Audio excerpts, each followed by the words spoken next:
So DWIs aside, there are other ways that you can have traffic offenses that might endanger a child. Do you ever consider, does a judge ever consider like a suspended license or anything like that as part of, maybe taking a custody right away from a parent? Yeah, so it's interesting that you put that question forward. Many times, I think attorneys will use someone that's driving with a license revoked for whatever reason to try and say they're unfit as a parent. But again, they still have to come back and show how it impacts the child. That's our standard. And say someone has had their license suspended or revoked because they haven't paid fines, they haven't paid court costs, things like that. A court's not going to take that as a dangerous situation for the child. They might find that a parent is, maybe lacking the capability to go get things done quickly and taking care of that. But again, I think the question then becomes, well, how does this impact the child? When they've been driving this way, have they been driving safely? Has the child been in the appropriate restraint?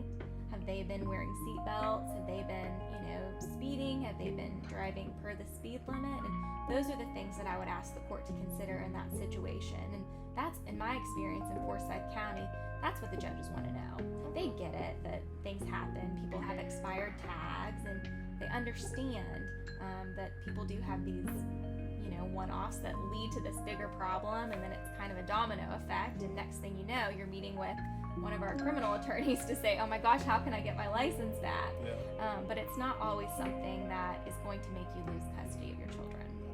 Yeah, we get a lot of clients that come to us with multiple unpaid fines or cases that are still outstanding, and we're able to resolve those conflicts a lot.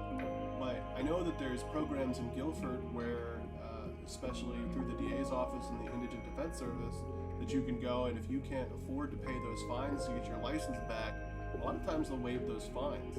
So it's good to hear that a judge isn't going to necessarily hold the inability to pay a bunch of court costs against a parent to take those children away. Yeah, that's awesome. That's a great program. I haven't heard anything about that.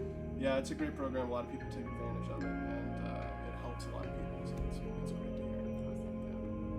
If you need some advice regarding your custody or family law situation in Forsyth County or the surrounding counties, please come make an appointment with me at Dummett Fraden in Winston-Salem. And if any of these criminal offenses come by your door at some point in Guilford, Alamance, or Randolph, come see me and we'll help you out here at Dummett Fraden.